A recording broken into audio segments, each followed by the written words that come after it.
Hi, good evening, everybody. Welcome to EduTALK. EduTALK is a weekly virtual talk show created out of the need for a global learning community, and we focus on topics in education that directly impact Caribbean nationals and Jamaicans or diaspora nations and nationals working across the globe. EduTALK features everybody across the education spectrum, and we talk about topics that will move our students forward and our progress in education to keep it uplifting and vibrant, and share ideas of how we can move education in the right direction. We're alone this evening without any special guest, Dr. Barker here and myself, and we really have fantastic ideas to share with people out there in the world. We're hoping that you would take this seriously, the journey. Dr. Barker, how is everything going? We're at the end of November. Yeah. Shocking, Well, huh? it's going all right. It's going quite well. Obviously it's cold. Yes, Winter. yeah. So yeah, but the winter comes after summer. So Yes, yes. there's always a cycle in life. So I'm one who has always been appreciative of the sun as much as I am appreciative of the cold. But it does yeah, it's cold now, but it's nice and lovely, settled into work and beginning to appreciate some of the good things that are happening in life. That's very good. You know, I read a book. I haven't finished yet. It's called Peace is Every Step. And the forward is written by the Dalai Lama. And I read it to some students to even recently. And it talks about finding peace in everything we do. It's every step, everything we do, every time we think and so on.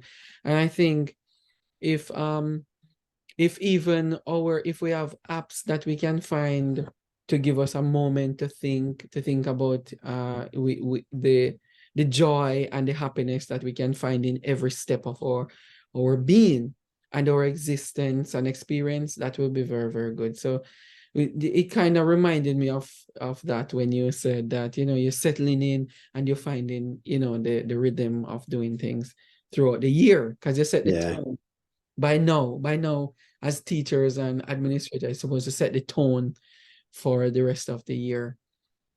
That's good. Yeah. And November is a good time to see how well systems have been embedded and whether they need to be tweaked, whether they are working or not. Because once you get into January, you are now looking into the next year. Yeah. Because if you can't wait until the end of the year to think about the next year, because then you won't have time to plan, to include people, So January onwards, you start to look at next year by bringing people to the table, looking at areas that you want to improve, and then deciding what that can look like, so that by the time you leave, people are clear about what's happening in September, August. So the cycle for leadership is different from the other cycles, So it's a January to, as I said, November cycle rather than a September to May cycle. So that's where I am now, beginning to think about what I'll be doing in January. So I'm glad you're sharing that, because people think that the year for everybody starts in September or August, and it runs concurrent with students' year. So I'm glad you're sharing that. Dr. Barker, we shared about ChatGPT on the program quite a bit. We even have other people. You have contributed a lot for AI system in terms of thinking through AI systems and thinking with them. On this program more than anybody. No. I give credit to Dr. Joe Waller too. 100%. Joe Waller is as committed a number of his time and a lot to develop this space. What I have been doing is similar, but not as I'd say prolific as Joel, in the sense of trying to, be a leader in that field per se, or even being a leader. For me, it's more a matter of dabbling in. I mean, I remember last year, and strange enough, about this time last year, I heard about ChatGPT. Yes. I was literally driving in the car and listening to the radio, and they were talking about this amazing new AI text program, and I kind of dismissed it. Yeah. Not dismiss. I kind of logged it, but didn't do anything with it. And then another day, I saw another friend talking about it on Facebook. And he was a computer programmer, and his take was that he's been a programmer for years, but he's just found something that has saved him a lot of time, which is he gave it a bug, something to debug, and it didn't take very long to find the problem, fix it. And he was like, this amazing. So I thought, wait, I've heard about this before. Now I'm hearing again. This is all within like a week between, to the point where by the time we were leaving last year, I had a meeting with my faculty, like December 12 or December 13. And I'd begun to say to them, hey, guys, there's something coming, and you guys need to know more about it, long before they knew about it. And I started talking to them about it. But I have been a dabbler in ChatGPT for a while. You call yourself a dabbler. I call you a learner. You're the epitome of a lifelong learner. Yeah, that's maybe true. So I've been playing with it because I can see some great value that it comes. And I can see also the negatives. If you don't know what you're doing, it can cost you, get you into trouble. We have seen students trying to cheat using it. It's easy to spot it because they are not yet at a level of intellect where they know how to use it in a more meaningful way. They think of it as, I have the homework to do. So they're just transferring a Google problem to ChatGPT, but it gives them a much better looking solution, which makes them look stupid because they are not yet at that level of ability, right? So it's far too advanced for them, in that sense. And they go, well, I did it. And I say, okay, tell me what this word means. And they're like, well, I just came up with the word, kind of thing. So anyway, I've been playing with it because one of the things I believe is the power of it is to be a support for administrators. And so when in September, I think October, ChatGPT came out with what they call GPTs, GPT bots, which is similar to apps, like how you have your smartphone and you have different apps to do different things. ChatGPT released in GPT-4 the ability for users to create their own bots. Now, what does that mean? It means ChatGPT is super powerful. It can do anything, right? Literally anything you can ask it to do, some better than others, right? But what you have the ability to do is to, rather than having to create, so I had developed a good practice on ChatGPT where I would create new chats. And in those chats, once you return to the same chat, it will continue the conversation for you. So if I'd open a chat about, for example, recently I've been asking to teach Spanish, right? Teach me Spanish and assess me Spanish and ask me questions and so on. And I've been playing with that, which has helped me to develop a little bit of Spanish, right? Yes. But all I have to do is go back to that conversation. And I don't have to say I am coming. I just need to continue it. So what I had started to do was break up my ChatGPT conversations into different conversations and just return to them. And ChatGPT would just continue each of them. So I could have like 10 conversations going.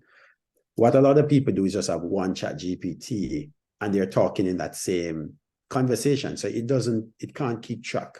But if you break it into a topic and each topic you're discussing it, then it allows you that it can remember each of those conversations each time. You just come back to it and continue. Yeah, man. So what they have done now with GPT bots is allow you to create a specific app, a specific program that continues a conversation for you and do a function for you. But the key thing now, you have to train it. So you have to first train it. And then once you train it and say, this is how you want it to function, it automatically will deliver that function. How do you train it though? Literally by, as if you're working with a person that you're trying to develop a particular skill and you're constantly giving it feedback on how it's doing, right? How it's doing. Yeah. So you would say, you give it the task, explain the main function of the task. And then once you explain the task, what happens? You can then say, okay, that's not exactly what I want. Can it do this? And it will continue to update that GPT until you feel, right? So I'm going to share one that I'm working on, which I think will be useful for administrators, right? Because I'm looking for tools that I can use as an administrator to be far more effective in my role. So let me just bring up my screen and share one, and I'll talk a little bit through the journey of creating this GPT. Yes. So, hold on, me losing it. Wait. Where is it? Yeah, here we are. So here we are, right?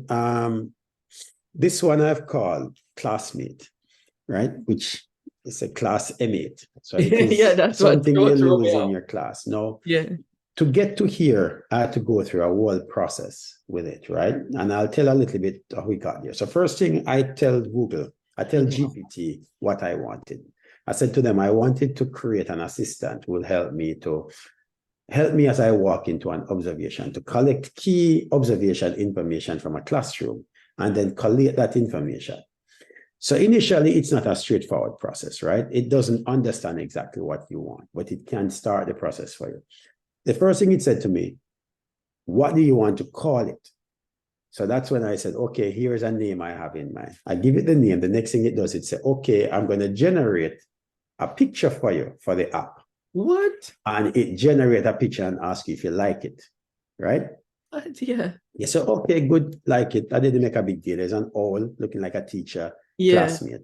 Yeah. So the next thing you start training it. Now, I have spent, I'd say a bit, maybe half an hour to an hour training it, like saying, here's what I want. Didn't like how it approached it. And the end result is that we got to a point where I was able to feel like I've gotten to a good point. So now what I have here is a trained GPT that I've created called Classmate, which in my view will be helpful for administrators if they walk into a classroom, they're observing the lesson and they are making notes as they go along. And once it's finished, within 3 seconds, it will give you the key points from the lesson, where teachers need to improve, and some reflective questions moving forward. All right. So we're going to test it. All right. We're going to kind of do a fictitious lesson observation, but we're going to see how it engages with me as a user. Is that okay? Yes, totally All fine. right. Yes. All right. So I have trained it to say that once I begin with hi classmate, but what it has done as well, I didn't create this. It come up with some general starting questions from me. So I just need to click on one of these and the process begins. So the moment I walk into a classroom, I can take out my laptop, and I'm sure I might be able to do this on my phone as well. I can then click on anyone. I can ready to observe. Any of these will do it. I'm going to say, let's start the observation. So this is ChatGPT and me now. I'm in the lesson. Let's begin with the environment aspect of the classroom. Could you describe the physical layout of the classroom? For instance, how are the desks or tables arranged, and is there sufficient space for movement? So I am going to say, students. So I'm just doing a fictitious setup. Students are sitting in groups of 4, with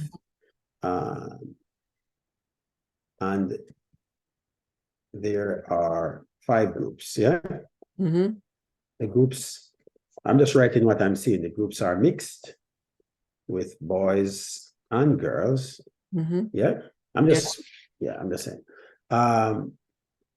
Desks are arranged in a manner that allows the groups to interact. This is just me.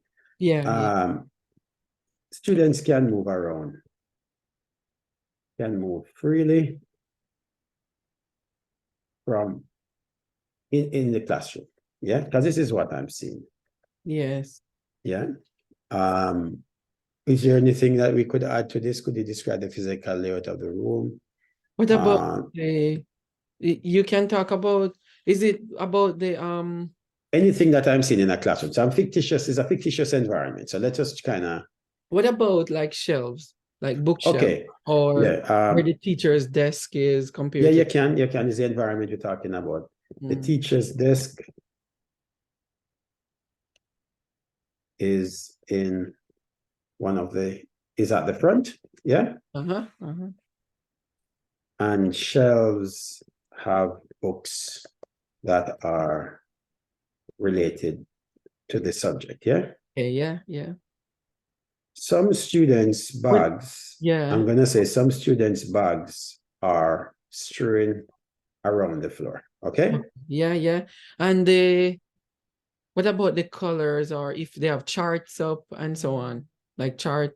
Yeah, we can say displays from the subject, yeah? Are on the walls. All right, so we just take some notes because I'm in the classroom. I'm just looking, I'm observing. These are non-judgmental, right? I'm just writing what I'm seeing. So I've entered that, done. All right, thank you for the detail. Now let's move to the instruction aspect. Can you observe and share what the teacher is engaging with the students? Okay. The teacher is circulating, among the groups and asking questions and listening to the conversation, right? Yeah, based on the is it based on the topic that they're doing? I'm not judging, I'm just saying what I'm seeing. Right? Oh, okay. The interactions between the teacher and the students seem respectful, yeah? What teaching methods are being used? You put question and answer, questioning. Okay, question. Yeah. And responding, yeah? And response, yeah. And respond. What does it say? Is the teacher moving around doing or sitting at the front, or are the students responding to the instruction? Students are discussing a topic that started before I entered the room. Yeah. Oh, okay. All right. It's true. It's possible, right? It's possible. Yeah. Two students seem to be. Two students were talking about the movie from last night. Yeah, it's possible. Right? Yeah, I'm just throwing what I'm seeing, right? Yeah, it's possible.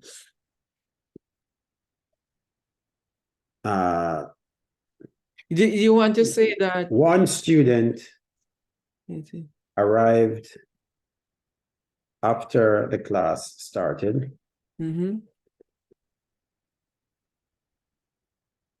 teacher engaged the student in a conversation. All right, that's just information, right? Yeah. Still working. It says, thanks for, now let's consider the planning aspect. Based on what you've observed, how does it seem the lesson was planned? Does the lesson appear to be well structured, aligned with the curriculum? Are the activities and the schedule different? How does a teacher understand between different activities? So it's giving me prompts, right? I'm just responding to them as an observer. So so the topic being discussed. It says, was it being is relevant to the curriculum? Yeah. And could it be relevant to the discussion, because it says, was it planned? The lesson activity Does the lesson appear? Is planned, yeah. Does the students were in groups, yeah. Yeah. Well, students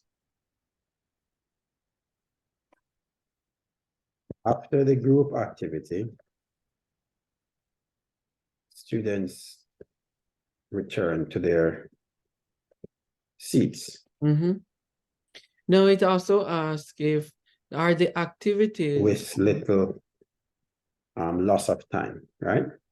Are the activities and discussions relevant to the subject? Yeah. And in group discuss. Yeah, you put relevant already to the curriculum.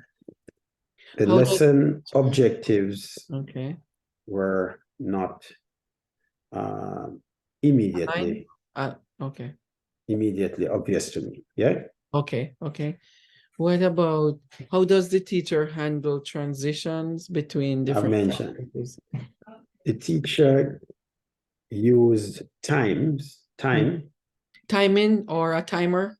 timings to manage the activity using a timer Yeah. that was displayed on the smartboard. Yeah. Yep, yep. All right, that All could right. work. All right. So that's what you see, I'm just taking notes as I'm in the class, right? So Yeah, classmate now is going to tell me that it's finished the work, right? yeah. It's kind of going to sleep here. Wait, whoa, don't do that live on here. Oh dear, that's not going to work. Let's try again. Yeah. Okay. Thanks Oh, for the comprehensive information gathered during the observation. Let's move on to the summary. So environment. The classroom is arranged in groups with a total of 5 mixed gender groups, promoting interaction. The teacher desk is at the front and there are subject-related books and displays. However, some students back just which could be a safety concern, right? The teacher wow. actively circulates, engages in questions, and maintains respectful interaction with students. Students are engaged in relevant discussion, though there was a brief instance of off-topic conversation. The teacher effectively integrated a later arriving student into the class. The lesson aligns with the curriculum and includes well-structured group activities. Transitions are managed efficiently with minimal time loss, added by the use of a timer. However, the lesson objectives were not immediately clear.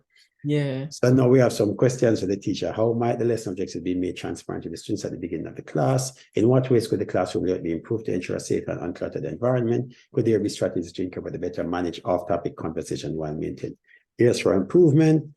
Classroom organization. Consider strategies for managing students' belonging to prevent clutter and ensure a safe environment. Clarity of objectives. Experiments that clearly commit lessons. It's pretty good. So now I can copy this and put this into an email and I'm done. Yeah, that's pretty good. And the fact is that the summary actually it very comprehensive.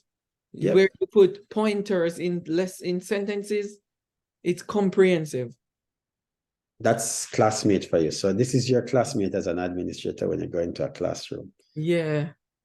Oh man. This is very good. This is very, very good, Miguel.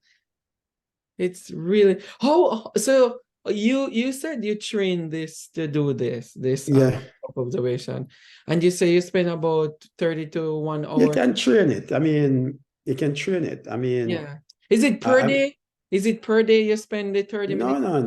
no. If I mean, I am training another one called, let's look at one other one I'm training right now. I started it the other day, but it's called Grasp Grow. So this is what the training interface looks like, right?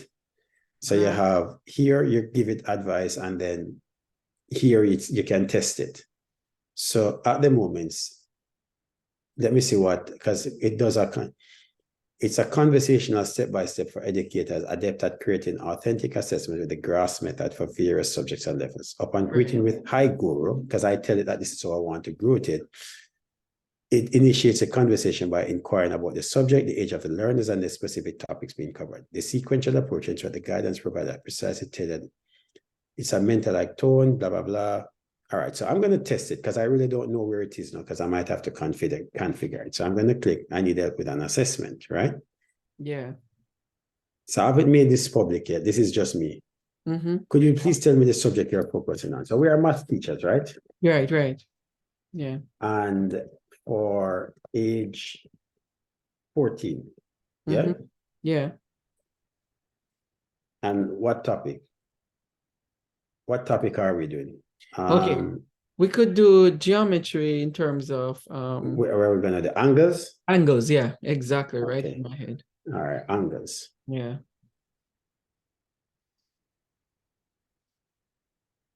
So this is grass now. Grass is goal. What do you want the students to approach? Role, the role the students will assume during the assessment. Audience. Ah. And I see the realistic scenario. Yeah. So it says based on this, what type of project would you like? So it gives you an idea what GRASP does. It's an authentic thing. So I haven't really trained it beyond this. So Oh, now I need to train it to take me to the next stage because I haven't trained it to do this, right? yeah. But apparently it's doing well so far. Yeah, it's doing well so far, but I needed to produce an assessment and give me the rubric as well. Yeah. I don't want it to just do this. I want it to ask me some questions and then produce this. So I'm going to train it on the other side. So I'm going to say something like, what do you want students to demonstrate? So based on this, what type of project or problem would you like your students to engage with? All right, so I'm just going to say I need an authentic task that I'm going to train it to ask this question in a better way. But for now, I need an authentic task that allows my students to understand why the use of angles are critical to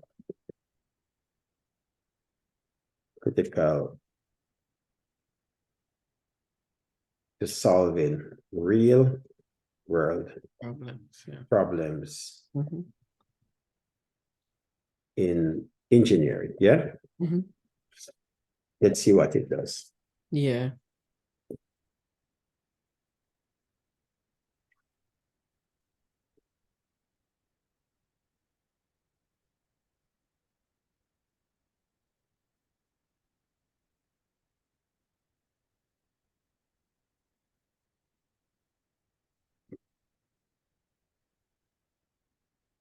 So it's now designing the task for me, right? Right.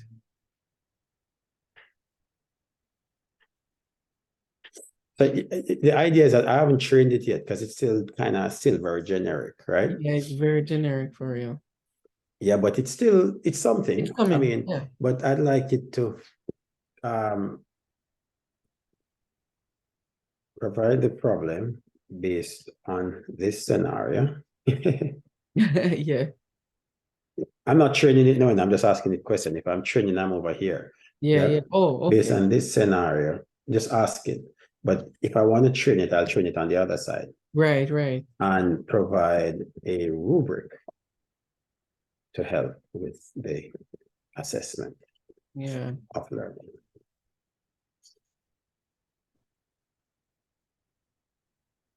Let's see what it does. It might not do it.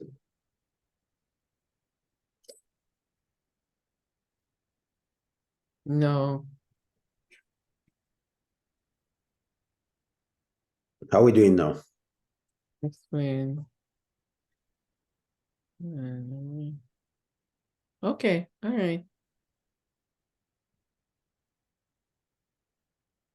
Okay.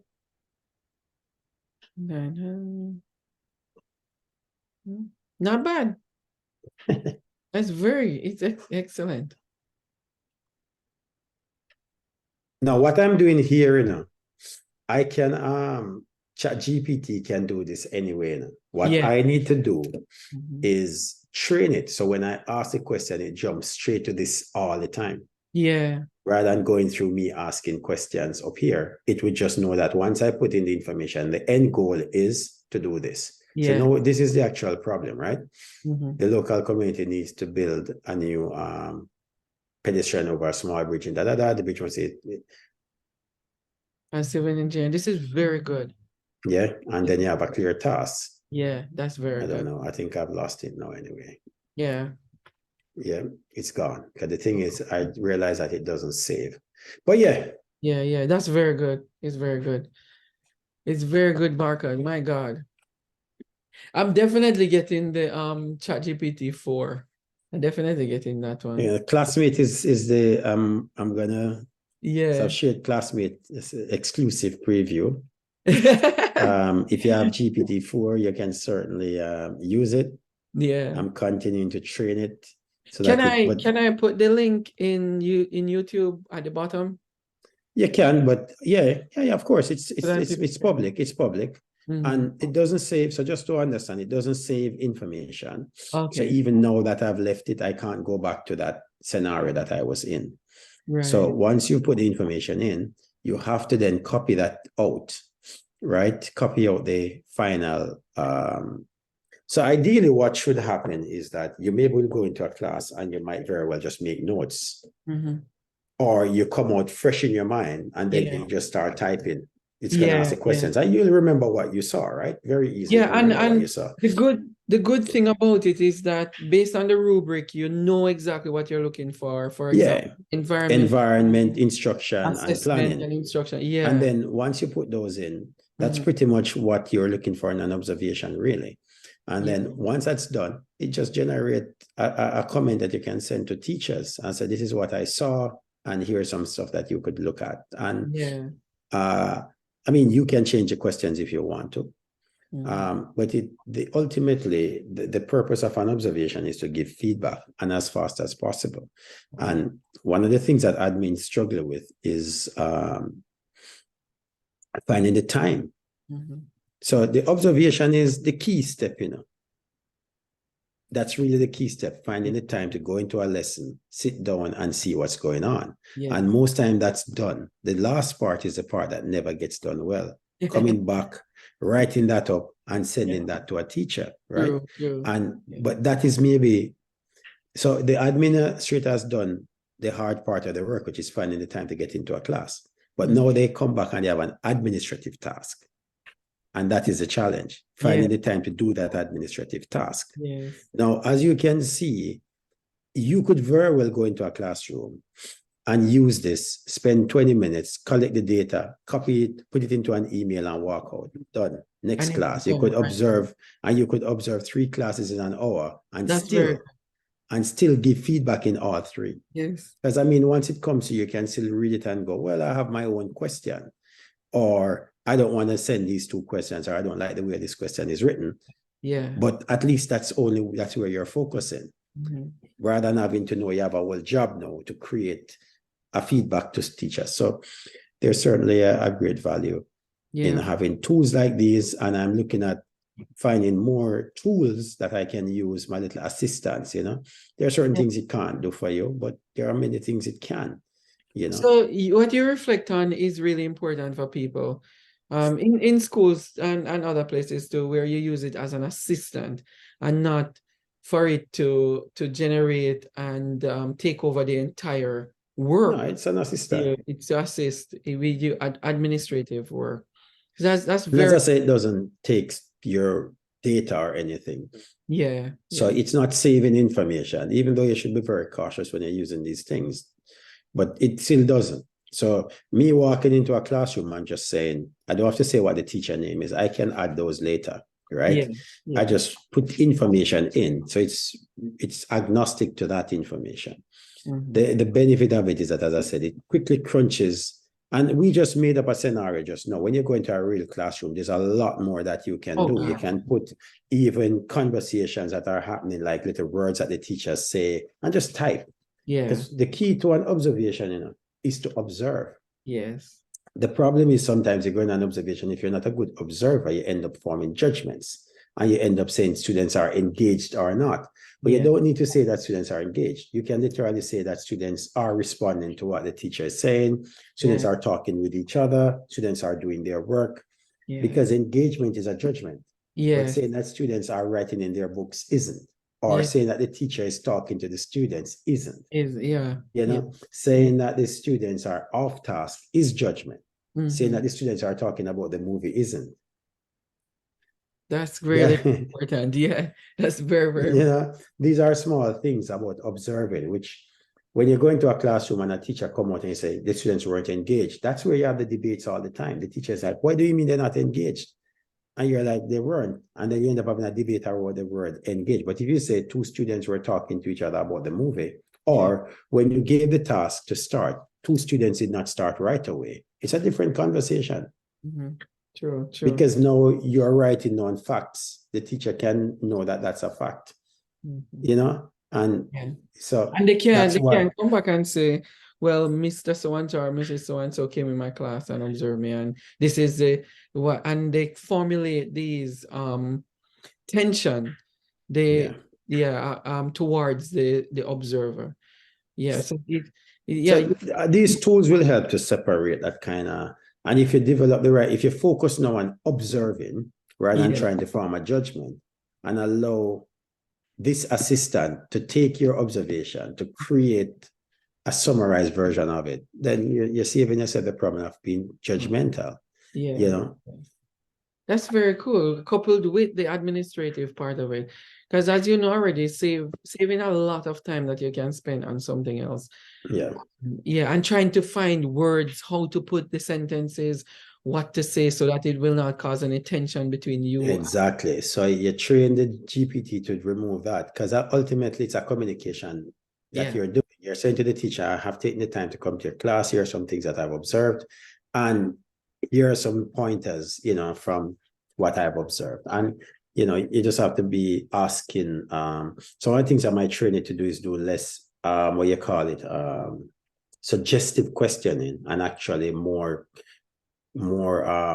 inquisitive questioning, trying to understand the teacher's decision making rather than so for example, one of the questions I've been asking teachers now when I go into their classes is, for example, when they, like, I might say, what was important to you as a teacher when you asked them to work in group? What was important for you? Okay, yeah. And that's a different kind of question, right? Yeah. Because that's asking the teacher to tell me, when they put the kids in groups, what was important for them? And they might say, well, I wanted to see how they interacted with each other, or I felt that the topic was such that it was important for them to discuss it amongst themselves. And I really believe that we learn well when they talk with each other. So I'm understanding what is the important thing for the teacher without it being judgmental about what's right or wrong. Because in that conversation, I might understand that teacher more and also understand their decision-making processes. What was important for them? And I'm finding those kind of questions to reveal more to me about the teacher than when I say, for example, when you put them in groups, why did you put them in groups? Or even question are like, what instructions are, what were you hoping to achieve? These kind of more personal questions, like what is important to you, allow the teacher to actually reflect themselves and say, what was important for me? Because that is an important thing anyway, as a teacher, to kind of go, I made a decision, but what was I trying to achieve with it? And so it's those kind of questions I'm going to train it to start asking more of those kind of questions rather than suggestive, more inquisitive. That's good. That's powerful. Barker, we'll leave it at that. Yeah. Good. It's very, very good sharing your expertise. Thank you very much, everybody, for being on. We hope you enjoyed the presentation by Dr. Barker, excellent learner and implementer of ChatGPT and also all the other GPTs that he's creating over there. Shout out to Dr. Joe Waller. I hope everything is well and that, of course, he's continuing learning. Thank you very much, everybody, for being on. This has been EduTALK. We'll see you next week with another edition. Visit us on our website, edusolutionsintl.org. That's edusolutionsintl.org. And if you need anything, write to us at admin@educationsolutionsinternational.org. That's admin@educationsolutionsinternational.org. Thank you very much. Have a wonderful week. We'll see you next week. Dr. Barker and myself will see you next week. Take care. Dr. Barker, nice sharing this space with you. All right, no problem. And thank you to all the audience as well. Hope you go and try. Yes. All right.